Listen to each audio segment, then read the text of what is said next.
ಮತ್ತೆ ಶತ್ರುಗಳು ನಾವು ಮಾಡುವಂಥ ವ್ಯವಹಾರಗಳಲ್ಲಿ ವ್ಯಾಪಾರದಲ್ಲಿ ಎಲ್ಲ ಕಡೆ ಶತ್ರುಗಳು ಇರೇ ಇರ್ತಾರೆ. ಏನೋ ಮಾಡೋದು, ಅವ್ನಿಗೇನೋ ಮಾಡ್ತಿದ್ರೆ ಏನೋ ಒಂದು ನಿಮ್ಮೆಣ್ಣ ಏನೋ ಒಂದು ಮಾಡಿ ಅವನ್ನ ವ್ಯವಹಾರ ನಿಲ್ಲಿಸೋದು, ದೃಷ್ಟಿಗಳಾಗೋದು, ಇಲ್ಲದಲ್ಲ ಸಲ್ಲದಲ್ಲ ಹೇಳೋದು, ಈ ಥರ ಶತ್ರುಗಳ ಕಾಟ ಇದ್ದಾಗ ಆ ದ್ರವ್ಯಗಳನ್ನಾದ್ರೂ ಇಳಿ ತೆಗೆದು ಹಾಕಿದಾಗ ಸಮಸ್ಯೆಗಳ ಪರಿಹಾರ ಆಗ್ತದೆ.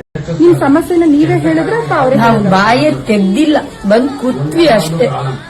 ಏನ್ ನಡೀತು ನಿಜವಾಗಿ ಅವ್ರು ಹೇಳ್ಬಿಟ್ಟು ನಾವು ನಿಂತ್ವಿ ಅಷ್ಟೇ. ನಾನು ಬಾಯೇ ತೆಗ್ದಿಲ್ಲ, ನನ್ನ ನೋಡು ಇಲ್ಲ ಅವ್ರು ಸರಿಯಾಗಿ ಕೂತ್ರೋ ಇಲ್ವೋ, ನಿಜ ಏನಾಯ್ತು ಅಂತ ನಮ್ದು ನಡೆದಿರೋದು ಒಂದ್ ಸೆಕೆಂಡ್ ಅಲ್ಲಿ ಹೇಳ್ಬಿಟ್ಟು ಇದೆ. ಸರಿ ಅನ್ನಿಸ್ತಾ ಇದೆ, ಚೆನ್ನಾಗಿದೆ.